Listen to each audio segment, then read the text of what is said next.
حضرت ابو بکر صدیق رضی اللہ عنہ کی خلافت کا قصہ۔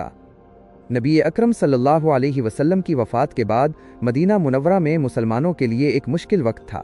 حضرت ابو بکر صدیق رضی اللہ عنہ اسلام کے پہلے خلیفہ بنے۔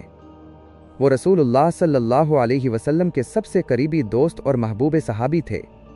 یہ کہانی ہمیں سکھاتی ہے کہ ہمیں مشکل وقت میں بھی سچائی اور انصاف کے لیے کھڑا ہونا چاہیے۔ رسول اللہ صلی اللہ علیہ وسلم کی رحلت کے بعد مسلمان شدید غم میں مبتلا ہو گئے۔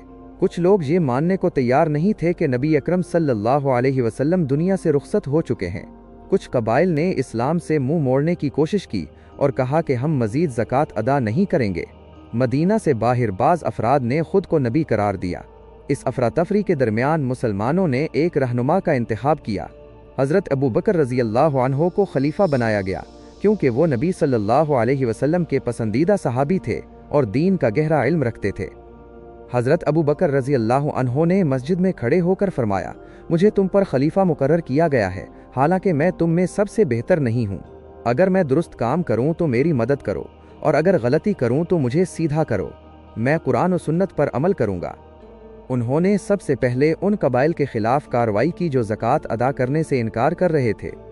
حضرت عمر رضی اللہ عنہ نے ابتدا میں اس پر اعتراض کیا کہ ہم مسلمانوں کے خلاف کیسے جنگ کریں، لیکن حضرت ابو بکر رضی اللہ عنہ نے فرمایا، جو شخص نماز اور زکوٰۃ میں فرق کرے میں اس سے ضرور جنگ کروں گا۔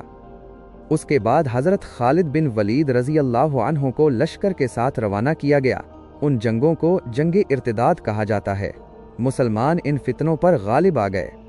حضرت ابو بکر رضی اللہ عنہ کے دور خلافت میں ایک اور اہم کام قرآن کی تدوین تھا۔ بہت سے حافظ بدر اور دیگر غزوات میں شہید ہو چکے تھے۔ حضرت عمر رضی اللہ عنہ نے تجویز دی کہ قرآن کو تحریری شکل میں محفوظ کر لیا جائے۔ حضرت ابو بکر رضی اللہ عنہ نے زید بن ثابت رضی اللہ عنہ کو اس کام کا انچارج مقرر کیا۔ زید رضی اللہ عنہ اور دیگر صحابہ نے قرآن کی آیات کو جمع کیا، حافظوں کی زبانی یادداشت اور تحریری آیات کو ملا کر ایک مکمل مصحف تیار کیا۔ یہی مصحف بعد میں حضرت عثمان رضی اللہ عنہ کے دور میں مزید نقل کیا گیا، اور آج جو قرآن ہمارے پاس ہے وہ اسی تدوین کی بنیاد پر ہے۔